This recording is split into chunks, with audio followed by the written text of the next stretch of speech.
I think one thing that I don't see often enough is founders setting these goals for the next round the minute they close their current round. So let's say like you just raised your pre-seed for Iterative. The timer has started, right? You now have 18, 20 months runway, and you only have that time period to basically hit goals that will make you attractive to a seed investor. One thing I'm noticing is that not all founders are thinking really strategically about fundraising. So these are all things I've heard before while working with companies on their fundraises. Like, I'm raising money because I'm running out of money. Okay, fine. I picked 2 million as my round size because that's just a typical seed round number. And I feel like I just raised pre-seed, so I should raise seed now. Not being very specific about what investors they're talking to. And like, I'm raising in the US. I think I got this just last week from a founder. Like, I'm going to raise in the US because they'll give me a better valuation with no US entity, no US customers, nothing with the business that like necessarily pertains to the US yet. What we want to move everybody to is essentially having a very clear strategy around your fundraise, right? So being very clear that you're raising because you've proven out very specific benchmarks, picking raise amounts based on market benchmarks that are happening, and having an informed view on how you're pricing around, right? Being able to kind of pick VCs that are the best fit, either in terms of their sector preference, their thesis, their portfolio, their check size, their stage preference, whatever. And being very clear, because I know we have a lot of AI companies now also who kind of are like very early on are kind of making this like, how do I look at the US? How do I fundraise from the US decision? So also thinking about, you know, how you position yourself geographically if you're really looking at a global investor base. So, you know, on the left is what no strategy looks like. On the right is what a clear strategy looks like. And I think before you go into every single fundraise, it's really, really important that your first step should be that you have a very clear strategy around all these points. Who are you raising from? What are the milestones you've proven out? And how are you pricing your round, and what's the thinking behind that?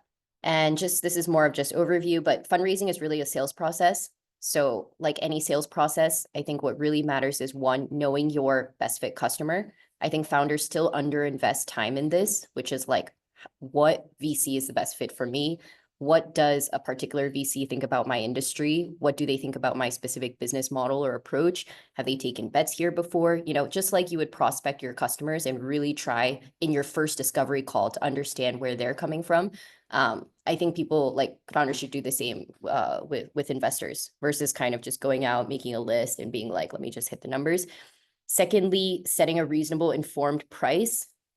I again see this over and over again in the portfolio, which is like, I just don't know where the valuation targets are coming from. Like, are you looking at benchmarks? Are you looking at a particular revenue multiple of your current, you know, of your current traction?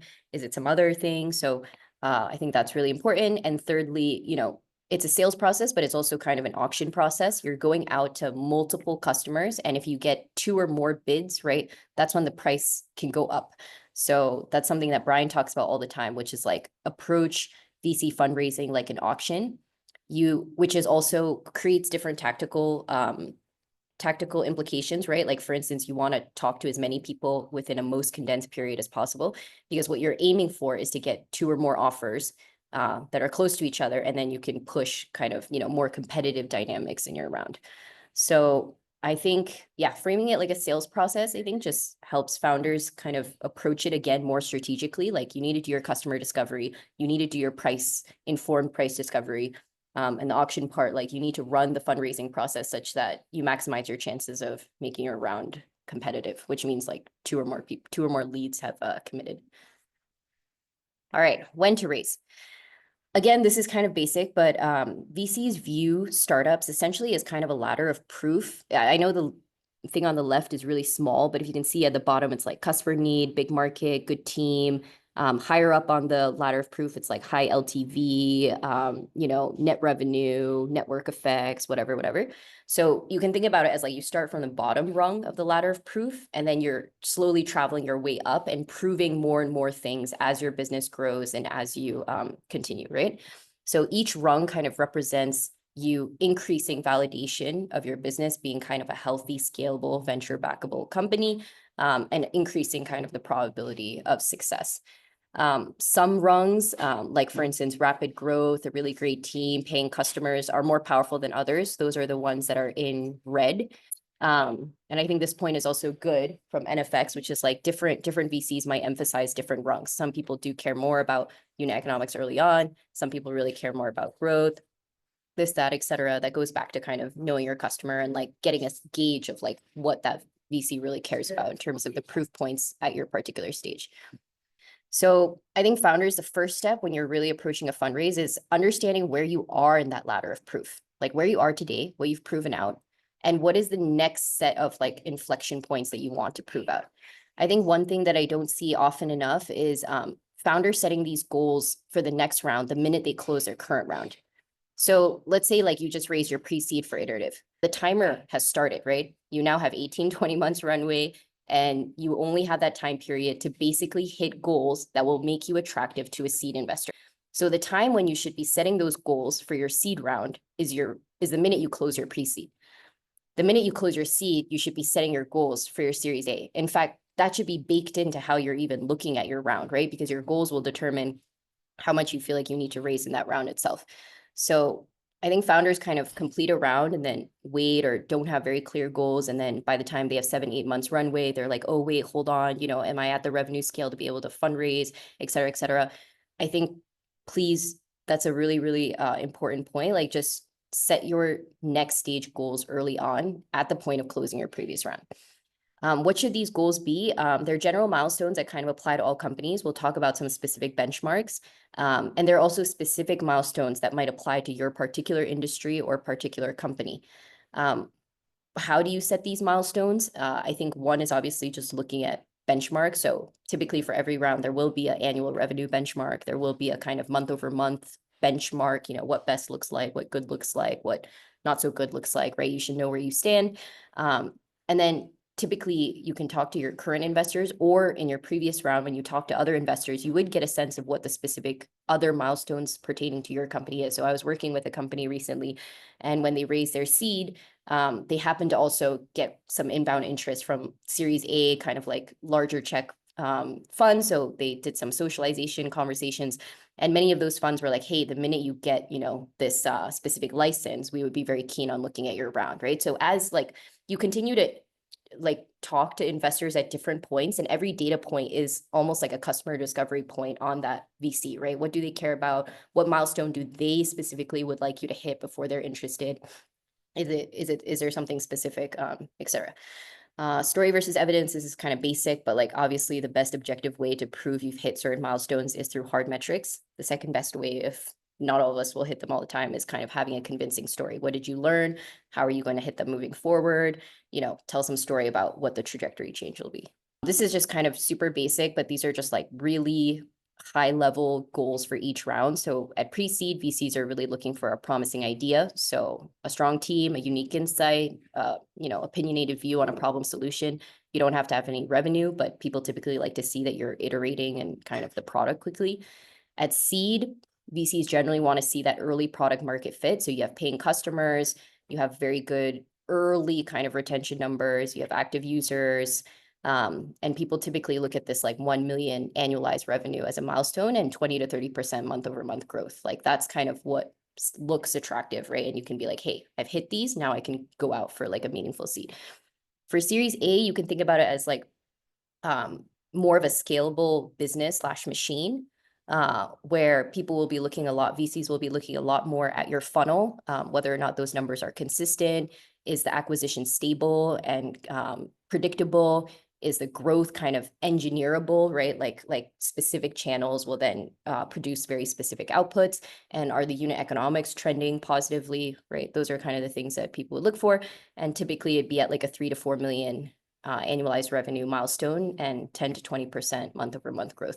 So this is at a very high level. For every specific industry, company, there will be nuances, right? Additional proofs that are important to your particular business model, to your particular country. In Southeast Asia, for instance, one thing that we've seen is like, different investors have different preferences for when you should be proving out this, if you're building kind of a local business, like when you should be proving out multi-country regional expansion, right? Some people really want to see it by seed. Some people want to see it Series A.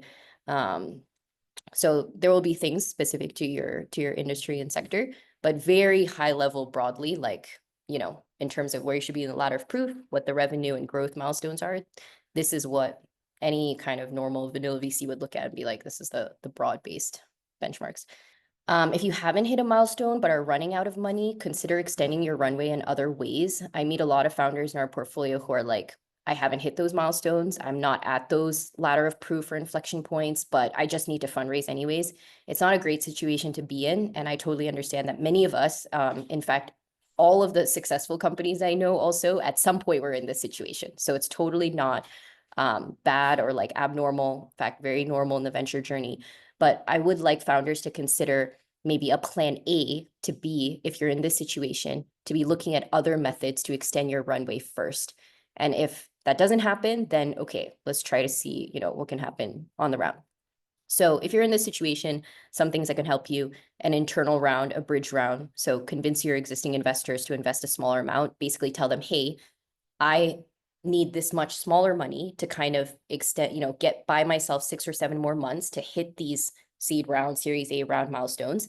And if you give it to me, I can have a shot on goal kind of thing.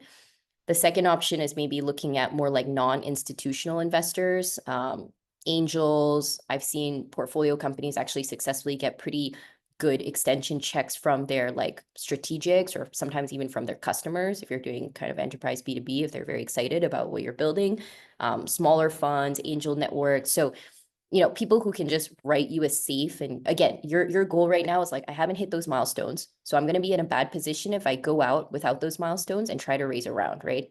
So what I need to do actually is to buy myself time to hit kind of the milestones that will set me up for a good round. So there are some folks like non-institutional investors who would be open to doing that. It's not an easy sell, but explore those avenues, angels, strategic, smaller funds.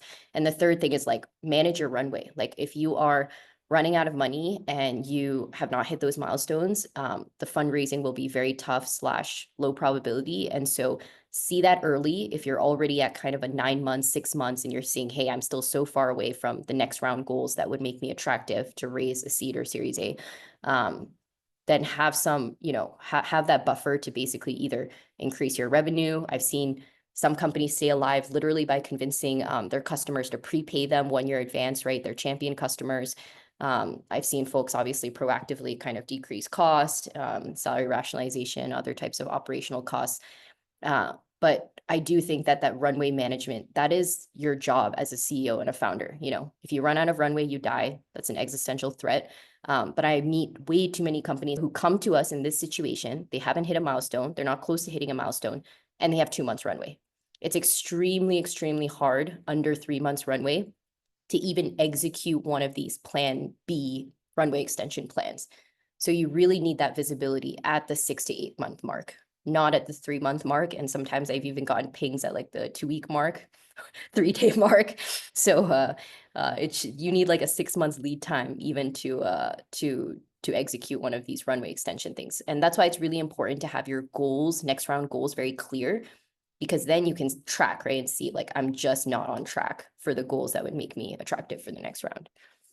Plan ahead. Fundraising is taking still 6 to 12 months from prep to cash in bank. So typically what I tell founders is like, you have your next round goals, right? One for seed, let's say you're like, once I hit 1 million annualized and I'm growing consistently for 3 months at about 15 to 20%, let's say that's like your next round goal. You're like, I'm going to pull the trigger then.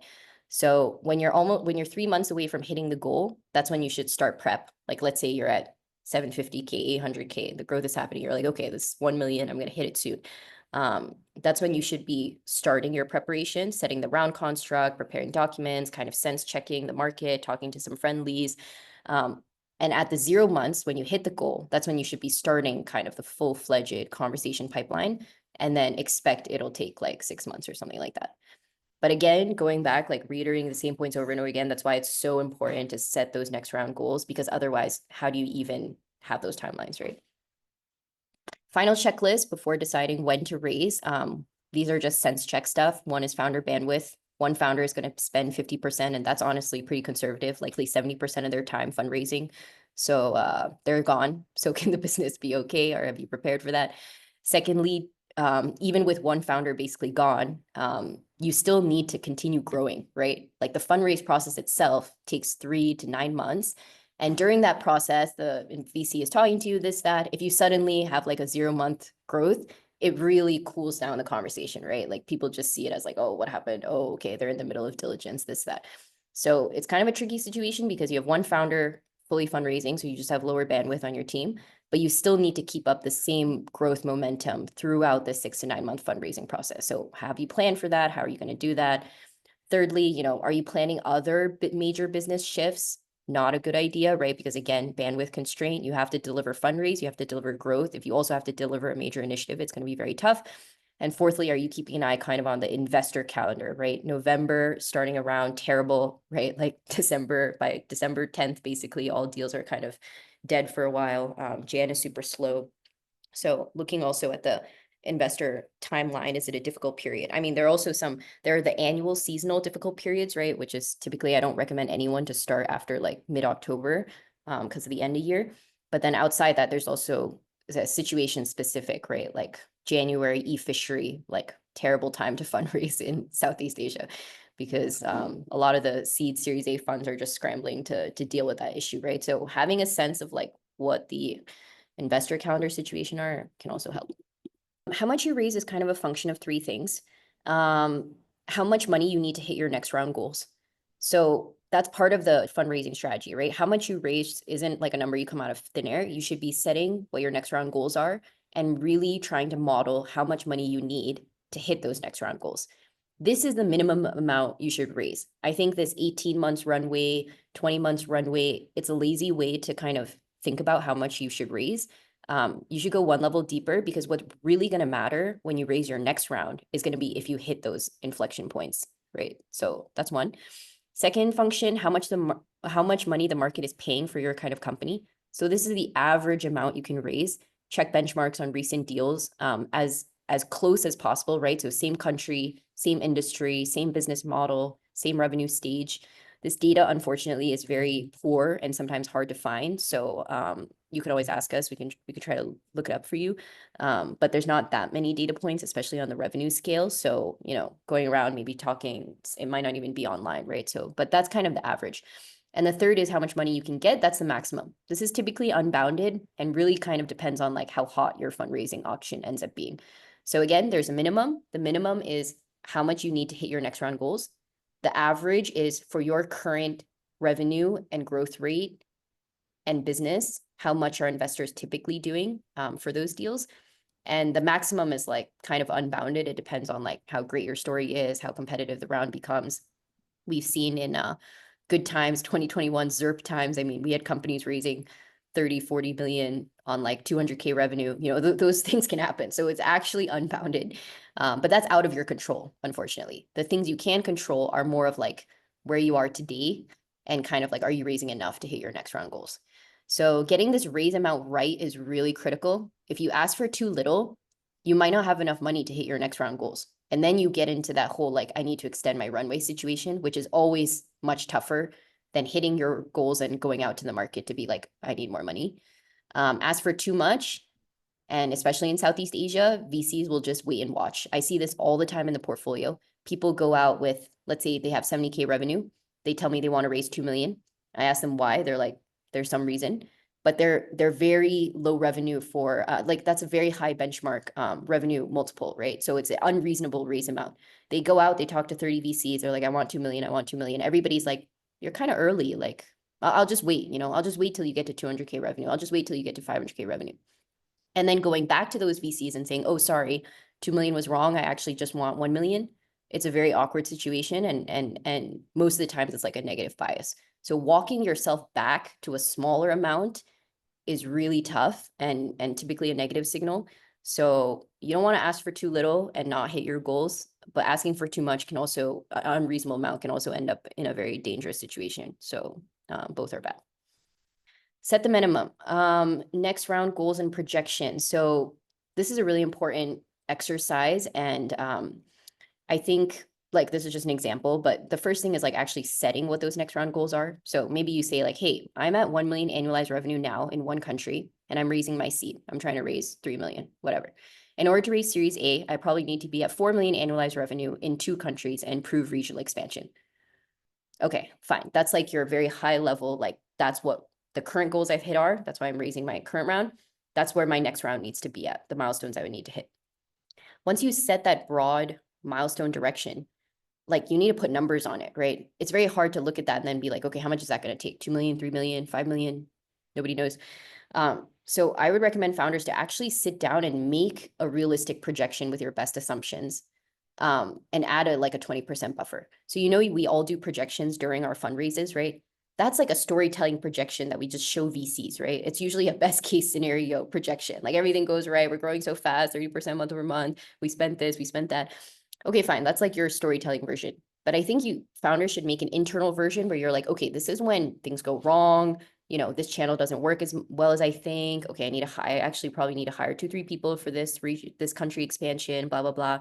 Have like a realistic plan also for yourself to be like, hey, like that is really like, if I add also buffer and I buffer for like things going wrong, this is probably what I'm going to need to hit like those Series A goals. If you need support with this, we have some good templates for doing this modeling, like different models for if you're doing B2B market, B2C marketplace, B2B SaaS, whatever, we can send you some. But I think sitting down with your co-founder, and kind of like getting this very clear is a really helpful exercise. Set the average, market benchmark. So this is kind of what I was talking about, right? Like your price, the average price, the amount of money and the valuation you get will likely be aligned with what the other deals are happening in the market. So the data availability is not great, but January Capital for Southeast Asia is a great one. Every single almost like 2 quarters, they come up with a pretty detailed report. So you can see this is valuation dynamics by country, by stage. So this is H1 2024 though. So we don't have, unfortunately, we don't have data yet for H2 2024. So it's a bit outdated. But you can see like Singapore's seed is at 6.6, Indonesia is at 7, Vietnam's at 5.7. Interestingly, I think the larger markets are facing larger valuation pullback. So Singapore, Indonesia. I don't know what happened to Malaysia, but I think Malaysia deal count is just maybe lower. But Vietnam, Thailand, Philippines it's actually increasing. So there's like more allocation almost to the other countries. Series A, yeah, kind of similar trends. And there's also pretty big differences between the countries. Like Singapore Series A average is at 35.8, Vietnam's at 23. So again, like these benchmarks, the most helpful ones will be the closest to your business. So same sector, same country, same business model. If you can't get that, then, start zooming out into broader benchmarks. Okay, next, this is their one on sector. So again, just trying to highlight like the trends in each sector and the variance between sectors is also pretty high. Healthcare is at 6.4, edtech's at 3.7, right? Series A, yeah. So again, just more illustrating that like there are differences based on sector, based on country. Try to find the benchmarks most relevant to you, and JanCap is a good. I'm sorry, but JanCap is a good resource.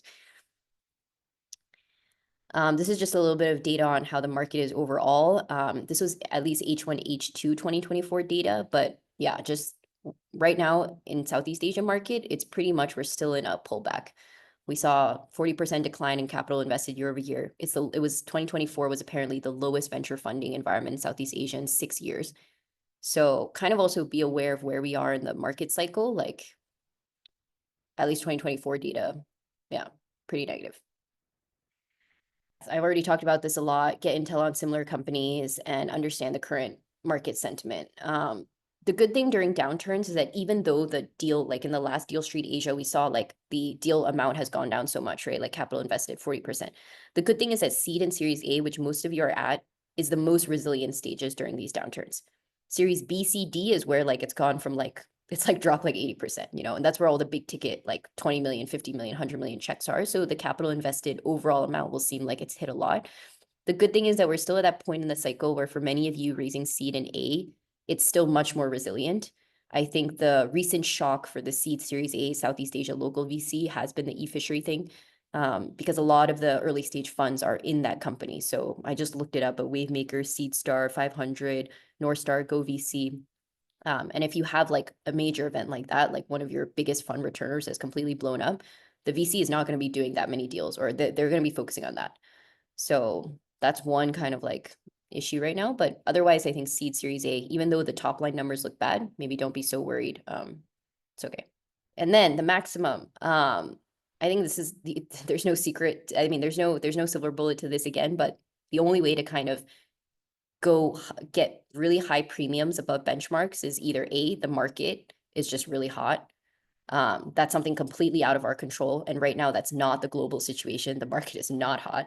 So the only other way to make your round competitive or get a high premium to like average benchmarks is basically to make your round competitive, to get like 2 or 3 parties that are interested for them to compete on the valuation, this and that. So an auction of one, there's no pricing leverage you have, right? An auction with 2 or 3 bids, like you have that leverage.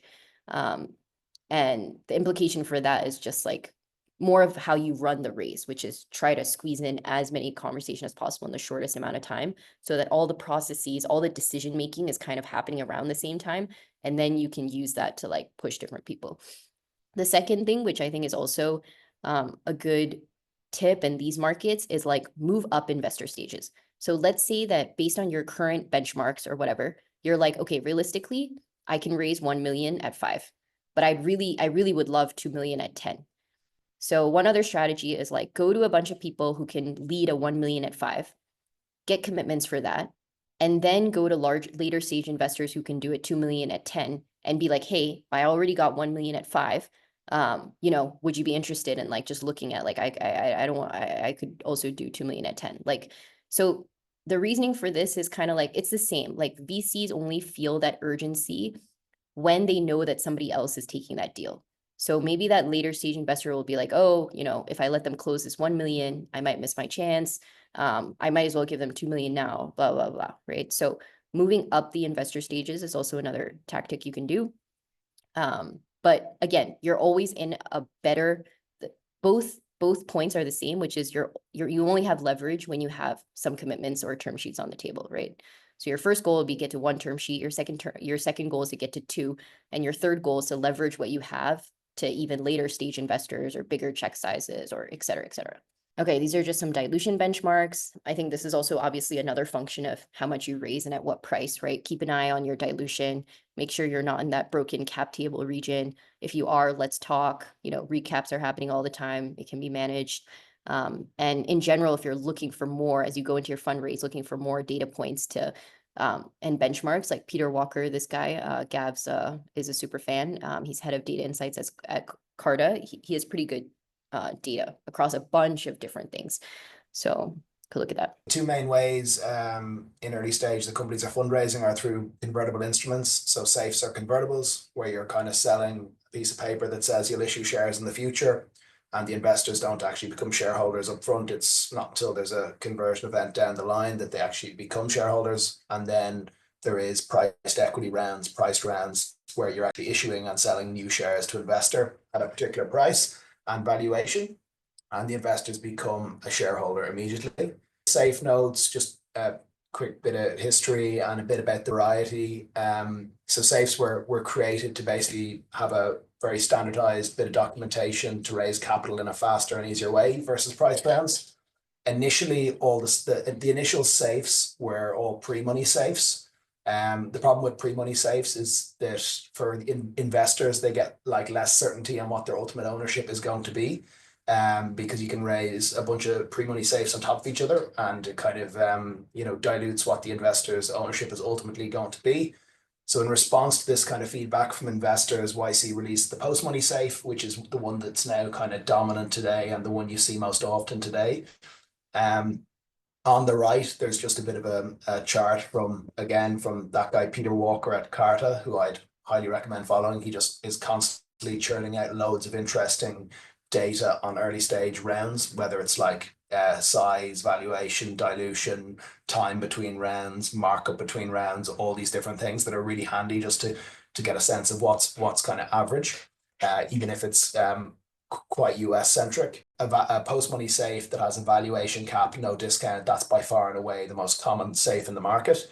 But there's often a time and a place for other safes, which I'll kind of get to in due course. Ones without any valuation caps that might have a discount or might be uncapped completely. They can be used for certain situations. Pros and cons of raising safe notes. On the pros, they're fast to close. They're standardized. Well, they should be standardized, and it's cheap. On the cons, they're less secure for investors. Certain investors won't be willing to invest via safes. Ultimate investor ownership can be uncertain, so you don't know ultimately where your cap table stands when everything is converted at times using certain safes. And despite YC's best efforts, they're often not standardized, because what investors and angels do is they'll sort of bastardize the safe a bit and add in particular rights and particular terms that they want in the safe, and that kind of that goes against the reason they were created.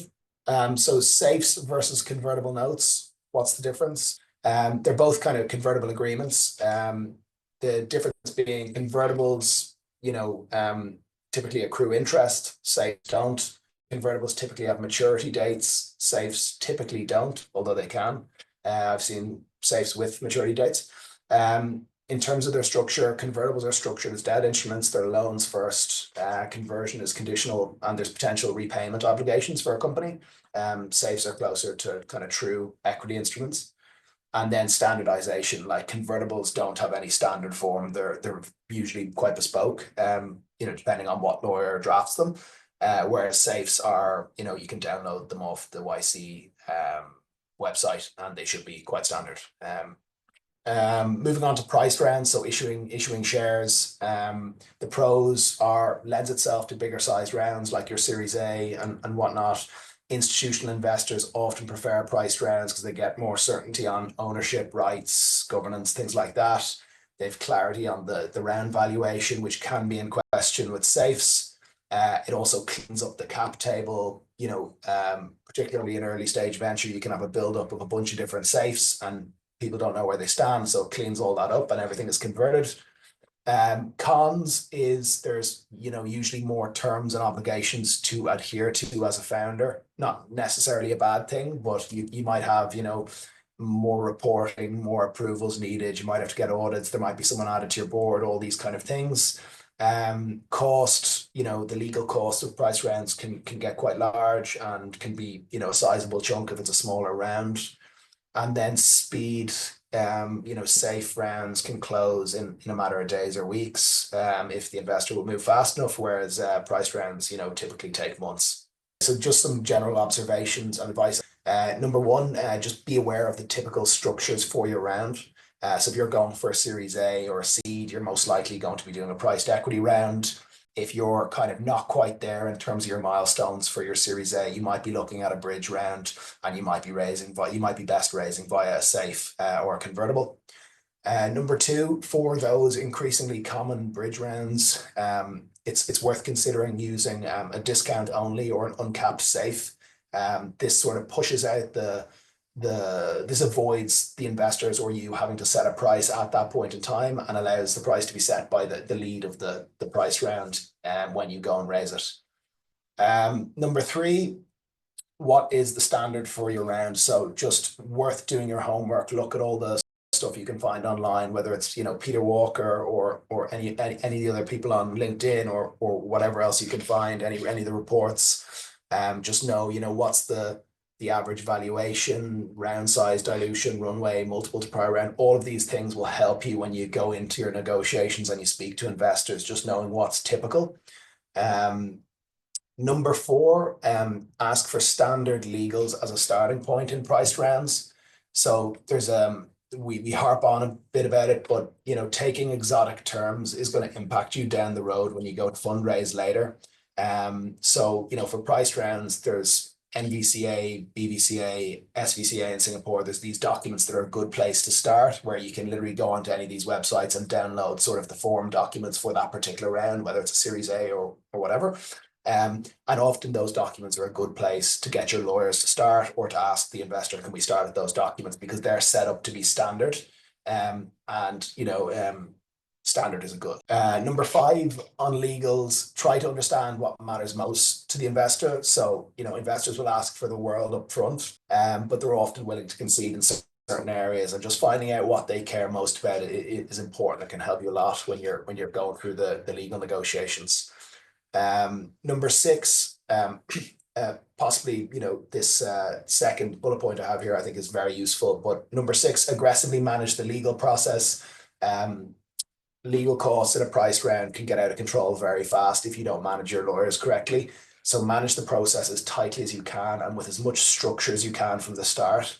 There's a link when you get these slides. If you click through to Matt McCurry's ebook, you can actually Google it and find it as well, and just Control F legal expenses. And he's got a section on how he manages the legal process for priced rounds. It's really good to keep costs down. Number 7, be careful with cap table modeling and safe conversion. So we've had a few cases where we get a cap table as a round is closing and the conversion's been wrong. So just always double check with your lawyers, double check with the VC, double check with whoever you can about your conversion calculations, and particularly if you've multiple different safes converting. It can be tricky. Number 8, keep momentum when you're actually closing out rounds. Just because you've kind of agreed a round, it can still fall apart, and time is the enemy of closing deals. So just be organized, be professional, be demanding, stay on top of the investors during the execution of the rounds. Chase people down, over communicate, send loads of reminders, and just stay on top of people and get the thing over the line.